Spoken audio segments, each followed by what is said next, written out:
World at myjoyonline.com. The news is brought to you by UMB Bank, UMB Speed Up, DigiBank, Let's Go, and Telesol 4G, just a touch. In this edition, President Akufo-Addo restructures National Security Ministry, moving Minister of State Brian Champong to the Interior Ministry and appointing a Deputy Minister. But we ask, have the concerns of the Emil Short Commission on lack of clarity of roles been addressed? The Minister of State, National Security, is, if you like, my deputy. Honorable, does it mean he takes direct instructions from you? He is supposed to take instructions from me. We'll tell you more, plus hear from a national security analyst as we mark World Radio Day. We put a spotlight on Radio Gold, which was shut down a year ago, with some of the staff yearning to resume work. I really miss my listeners, seriously. I really miss sports broadcasting. It's so painful. Even if I speak to my listeners for a day and then I'm even giving my sack letter from Radio Good, I'll be happy. We have more, plus how many are unable to find jobs. We'll tell you the story of a 5-year-old girl in a Accra suburb of Tudu who has been hopping on one leg all her young life due to a birth disability. I want people to get me my legs so I can go to school. In sports, the Club Licensing Board has reinstated the Carl Randolph Park as a Ghana Premier League match venue after Snake Gate. And later in the bulletin, we ask why this man is trending.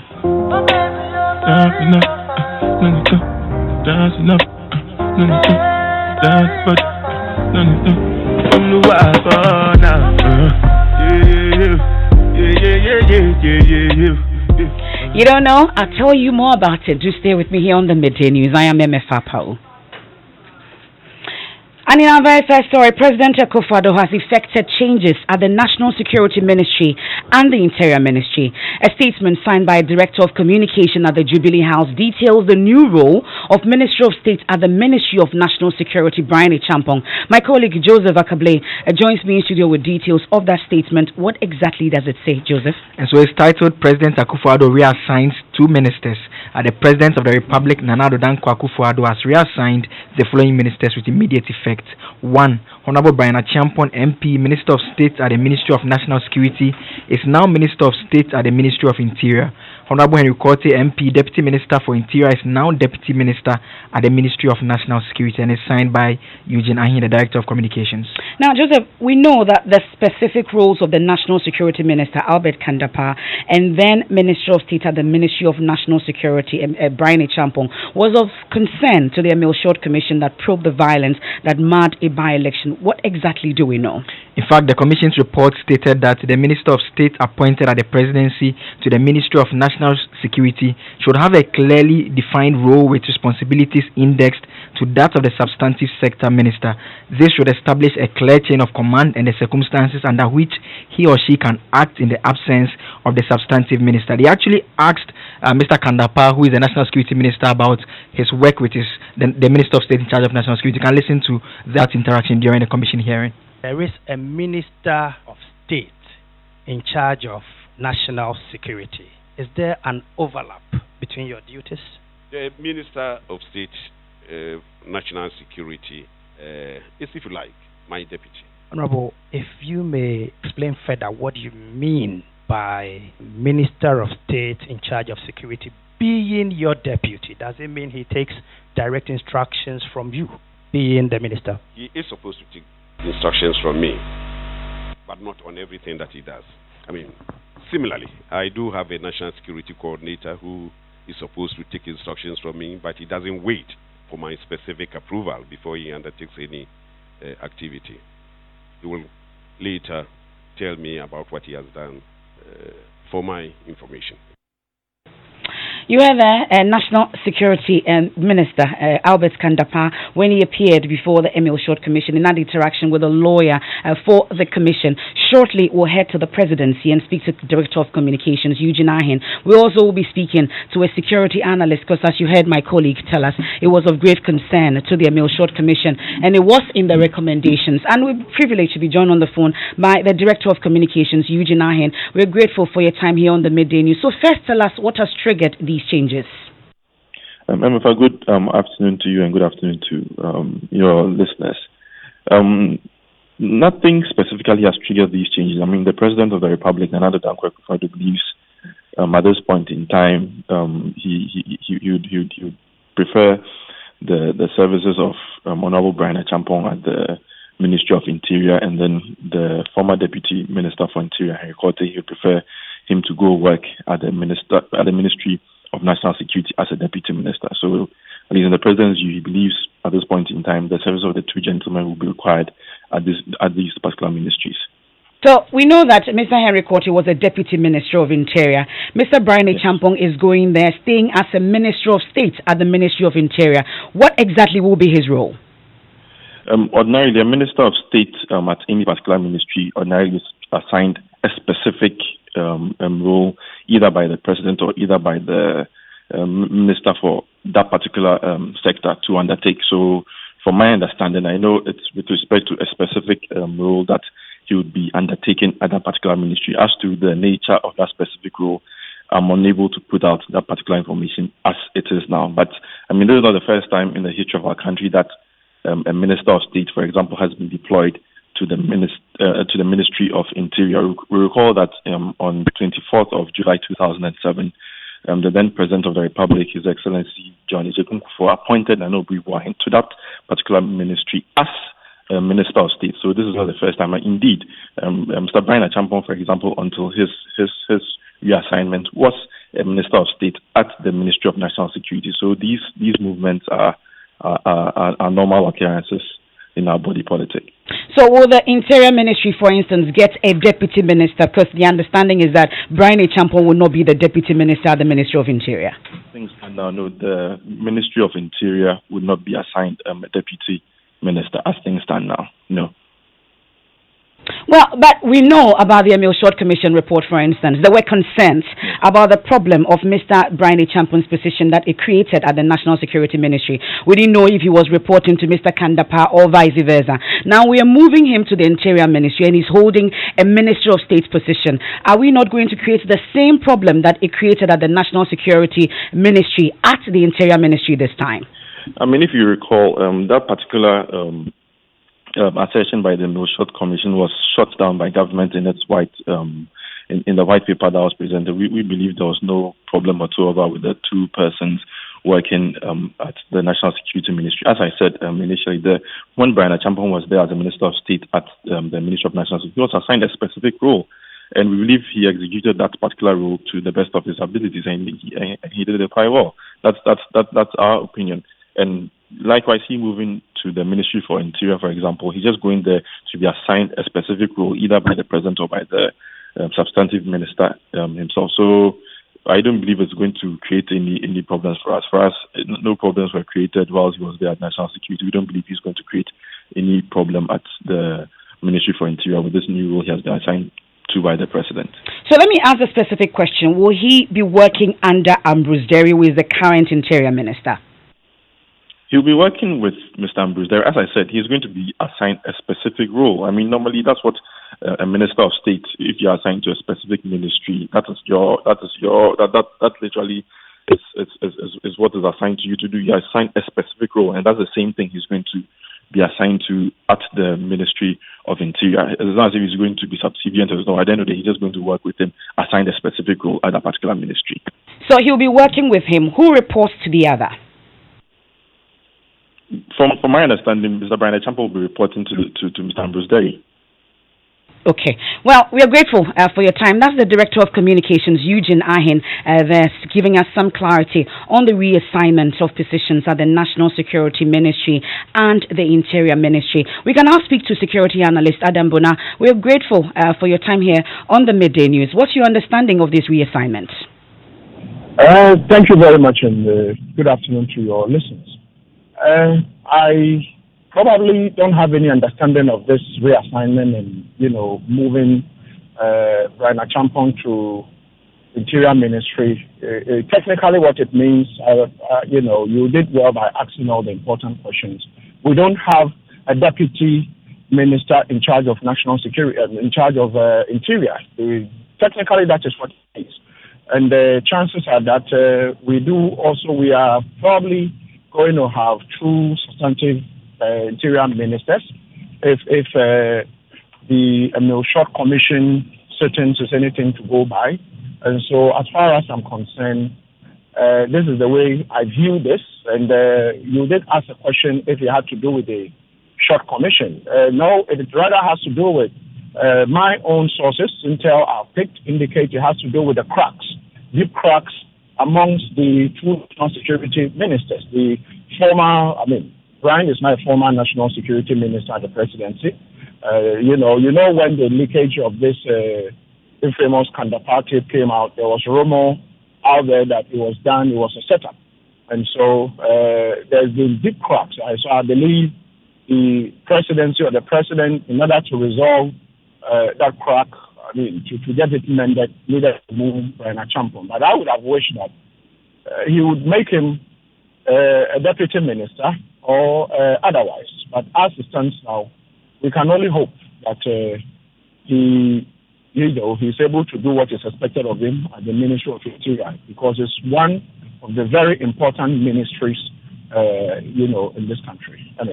We are grateful for your time, Mr. Adambo. Now, of course, this is an issue we'll interrogate later on Top Story and then on Newsnight. You want to stay. Also, you get more on myjoyonline.com. We move on to some other stories now, because there's panic and anxiety among Ghanaian students in China after government announced it is unable to heed their call for evacuation from virus-stricken cities in the Eastern African country. The students say their lives are on the line as hundreds continue to die in Wuhan, the epicenter of the novel coronavirus and other provinces. According to a statement issued by the Ministry of Health, Kweku Ajimanmenu, government has been advised by experts not to undertake mass evacuation of its citizens from China. My colleague Komla Adom joins me in studio with details. Komla, where is government obtaining this advice from? Well, Emefa government says the sub-regional consultations by the WHO, which is the World Health Organization, the U.S. Center for Disease Control, and other development partners, do not recommend evacuation for member states as of now. Now, sub-regional consultations you've talked about, but public health principles in outbreak situations. But what's government's response to students who had complained they were finding it difficult to get food and personal protective equipment? Well, it says no student has been infected yet, and the Ghanaian officials are working to ensure their protection and well-being by supplying them basic needs. Now, the statement concludes by saying it will continue to review the situation, and when it becomes necessary, that evacuation which the students are craving will take place. But that hasn't happened yet. But the Chinese embassy in Ghana has backed this position. Dr. Zhu Yangwan is spokesperson for the Chinese embassy. They distribute free masks and personal sterilization equipment to students. I think in Wuhan and in Hubei province now, the situation is totally under control, and we are supporting the necessity. Ghana or other countries, the world community, international community could follow the suggestion by the WHO now. The WHO is not recommending the people to have mass evacuation now. Yes.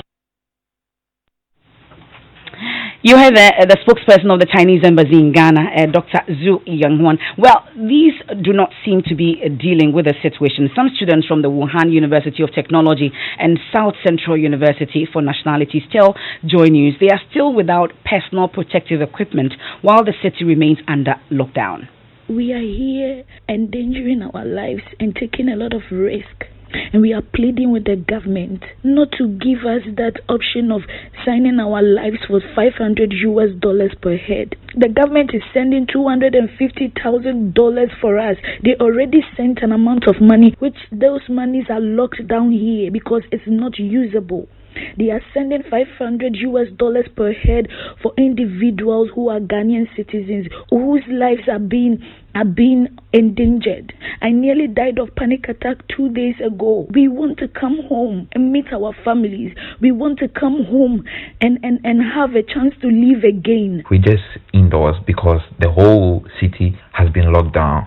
No cars are moving, no trains are moving, no buses are moving. No one can go out. So no one is going to risk his or her life to go out to go buy a mask and distribute it to the various students in various universities. There are no masks here because as it stands now, our school, international student, has sent us a message telling us that school reopening date has been postponed until further notice. because we don't know when this virus is going to be over. And a lot of countries are evacuating their citizens out of the country, but we are still here in Wuhan pleading on our government to evacuate us. Actually, what is going on over here is very serious. Previously, when you wear a nose mask, you are allowed to go out and procure some items. Now all those things have stopped, all because the rate of infection is going up. Government must consider this thing as a state of emergency. That is why the authorities over here in Wuhan have locked the place down. You heard that some Ghanaian students in China also earlier this week, the minority raised concerns about it, giving government a 3-day ultimatum to evacuate the students. Now, head of Health Desk, Fred Smith, has been attending a press briefing by the Ghana Health Service where there's been an announcement to have all travelers from the Hubei province quarantined when they touch down in Ghana. What we have agreed and decided as a country, for now, should the most at-risk area is the Hubei province, the Wuhan city. Anybody coming from this area into the country, we have made and put in mechanisms to quarantine this person for a period of not less than 14 days. Quarantine means that somebody exposed, suspected to expose, has not started with signs and symptoms. Those are the people that we do quarantine. Let's take the difference between isolation, where somebody has signs and symptoms, which could be the infection. At that time, when it take you aside, it's not quarantine. That one is isolation. So that's the Director of Public Health of the Health Service, Dr. Bedu Sarkodie. Like I said, head of our health desk here, Fred Smith, is at that press conference. So, Fred, when exactly are they starting this process? Well, that is taking immediate effect. They're saying that there's no major event happening. What they're saying is that they know Wuhan is under lockdown, and so nobody can actually exit that place, that city, or the province itself and travel to Ghana. But should anybody be slippery enough and be able to travel into Ghana, such a person will be quarantined, and he mentioned that facilities have already been made available for such a purpose. So the last time the ministry issued a press statement, they said we had 15 suspected cases, all turning out negative. Has that figure changed? No, it's not changed. It's still 15. Some of them came through the airport and temperature was high, and they picked them, tested their blood samples, and they all turned out negative. And so nobody as yet has been confirmed to have the virus in Ghana. I'm sure this issue about evacuation of the students in China may have come up. What exactly did the ministry or the Ghana Health Service say about that? Well, the ministry is not currently at this news briefing. We do understand that the health minister is at the Jubilee House for another engagement, but the officials here from the Ghana Health Service who say they are only providing technical advice on what it is, and their technical advice is that China has the most robust of systems to handle such an outbreak, and they expect that anybody who is currently within the region of China, especially if you are in Wuhan, the best of expertise and facilities are available there, and their advice will be that if you are there, remain there and take advantage of the facilities and expertise made available by the WHO and the Chinese government. Head of Joy News' Health Desk, Fred Smith there. You're still listening to the Midday News here on Joy 99.7 FM, and you definitely may be listening to us on radio. It's World Radio Day. Now, pioneer in Ghana's radio industry, Dr. Charles Rekubrobe, has criticized the Akufo-Addo-led government for refusing to renew the licenses of 2 opposition radio stations. Dr. Rekubrobe accuses the president of abandoning his history of fighting for the press. Radio Gold and Radio XYZ were shut down in May last year after reportedly operating without a valid authorization. But as Ghana joins the rest of the world to mark World Radio Day, Joy News has been getting into the minds of journalists with the defunct Radio Gold who are yearning to get back to work. Nancy Emefa Apawu caught up with some staff, including Adamu Muftau, the sports presenter who was on air when the NCA moved in to close down the station. It is 4 p.m. at the premises of the once vibrant Radio Gold. I walk to the reception, which was empty. It was dark, hot, with dusty certificates and pictures. still hanging on the wall. Hi, what's your name? Seated in the corner of the room is a lady who was once a news anchor, Nancy Obimpe. She holds back her smile when I asked her the whereabouts of the receptionist. The receptionist doesn't come anymore. I was ushered into a huge but abandoned studio where dusty cables and defective gadgets. This is where the allergy actually happens, but now this place, we now use it as a sitting area. To this point, that Nancy became emotional. What your passion is to broadcast. Now you wake up in the morning and you're sitting at home. You tune into other radio stations and you hear your colleagues doing their job. Sometimes it's so sad that I don't even listen to radio or watch TV anymore. Because I feel like, oh, that could have been me. That should have been me, you know. Interesting results have... On May 9, 2019, when the NCA shut down Radio Gold, the sports show was on air. To secure a 1-0 win... Coincidentally, I met Adamu Muftau, the presenter of the sports show. This was the first time he was entering the studio since he was asked to go off air 9 months ago. 2:25, 2:30, and then a colleague entered the studio screaming, shouting, "Are we slaves? Why are you treating us this way? What have we done to deserve this?" I muted the microphone and said, "Sebiga, you are making noise. Can't you see I'm hosting a show?" And he said, "Adamu, I am saying the radio good is going off any moment from now. That's why I'm shouting." To be very honest, I didn't even sign out. Adamu says at the moment he has lost hope. He now harbors fear of not getting another job. I have tried getting a job 3 times, but because Radio Good is on my CV, I have been denied. At this point, he breaks down amidst soaps. I really miss my listeners, seriously. I really miss sports broadcast. It's so painful. Even if I speak to my listeners for a day and then I'm even giving my sack letter from Radio Good, I'll be happy. He turns to the microphone, ready to practice, but he buries his head in his palm where the sports jingle was played again after 9 months. Oh, man. There we go. Much for joining us. My name is Adamu Muftau. We're live on 90.5 FM Radio Gold.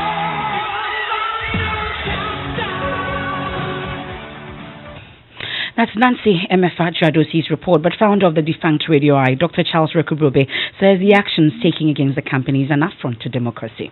Radio Gold's closure is a manifest poor show of how government can interfere and try to manipulate radio. And even yesterday's action of closing Radio Tongu, I think also is government giving itself the editorial discretion to decide what content is.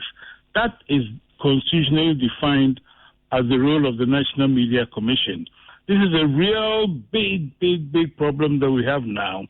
And unfortunately, it is occurring under the tenor of the person whose dogged fight to ensure that radio freedoms were obtained in Ghana. It's a very big error.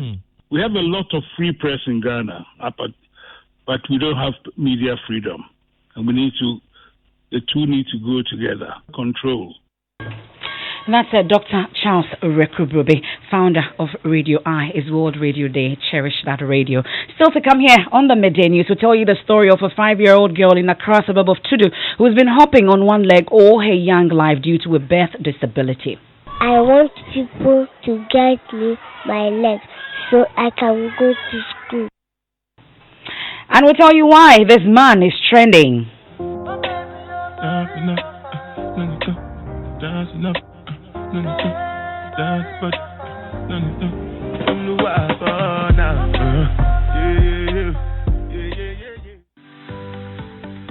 UMB was established in 1972 as the premier bank for the corporate and private sector in Ghana. From our very beginning, as the only Ghanaian bank serving all categories of businesses, we set a standard for excellence and innovation over the past 45 years. We've built a financially healthy and strong bank, demonstrated our commitment to our customers and to growing businesses, and exhibited originality and innovation at every turn. At UMB, our focus is built around people, service, products, and technology. These are the key to our present success and our future triumphs.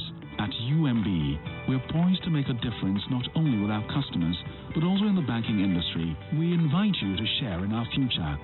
Our future starts now with you. Thanks for staying with us here on the Midday News. Time now for Sports Hands. And Suman-based Liberty professionals have had their car window park restored by the club licensing board ahead of match day 10. Liberty had their license withdrawn by the board after match day 4 fixture against Accra Hearts of Oak, during which snakes were found at the venue. The development means that Liberty can now use the car window park for their match with 10 fixture against the Diana Stars. This comes as a great relief for the club, according to their spokesperson, Godfred Akotobuafo. Well, we are certainly relieved to be back playing at our home ground. We all know how inconvenient it was having to play our last home game against Trips FC away from home. We ended up having to play it at their home, and it affected us with the result that we had.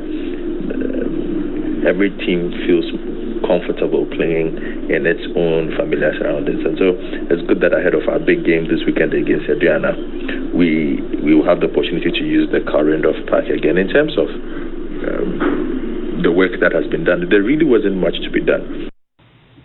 So no snakes at the car window park. Venue restored as a Ghana Premier League match venue. That's your sport. Thank you very much, Hans. Now, she hops around for all her mobility needs at home, in her neighborhood, school, to run errands and even play with her friends. The left leg on which she hops seems to be suffering from the weight of her entire body. That's the plight of a 5-year-old Princess Duku Atudu here in Accra. She's calling for support to get an artificial leg to enable her keep up with her peers. Emefa Apawu has more. Princess' right leg suspends at the knee level of her left leg. Due to this, she hops on the left leg to move about. She was born with the deformity. Her mother, Regina Duku, said medical officers told her it was as a result of pregnancy epilepsy. Doctors told her her daughter can only be artificially supported to walk when she turns 5. For 4 years, little Princess has been hopping instead of walking with the assistance of a cousin who lives with a family of 5.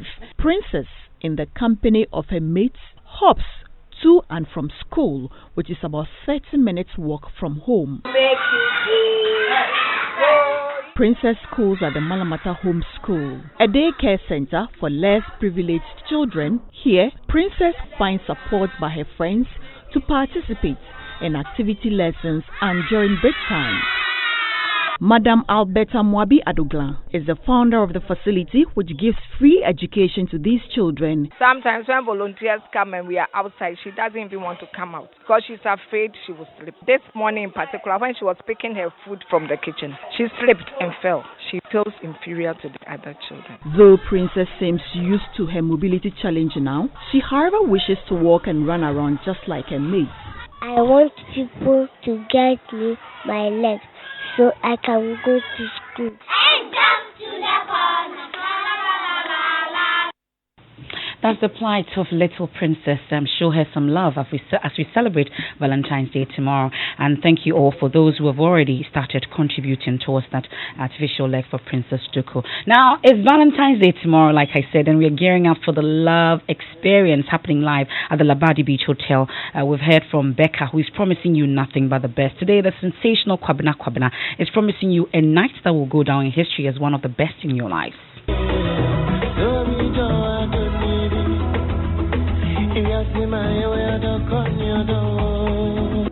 It's going to be fantastic. It's going to be a very cool, cozy, romantic night. I mean, I'm gonna suit you guys, and it's gonna be a long night of romantic music. I mean, a lot of interaction with you guys. I mean, it's going to be nice. And hey, you got to bring a partner. Yeah. Because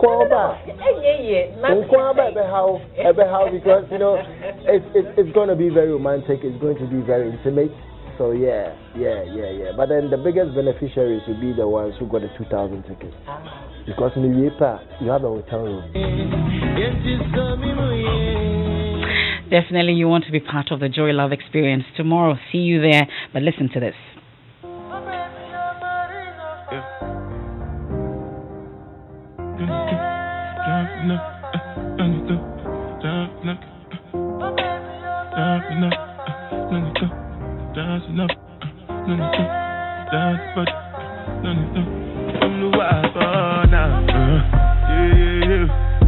Okay, so this man is trending. Nancy Emefa Apawu is in the studio, and she will tell us all about it. Why is he trending? Well, so Burna Boy tweeted yesterday that he is the best on the continent, and that has raised a lot of arguments on social media, specifically Twitter. He has also saying that he's been arrogant because, I mean, people paved the way for him to be like what he is today. But he says no, he got there by himself, and that is what people are angry about. And now? And so they are saying that you are not the best just because you claim to be the best. And who is the best?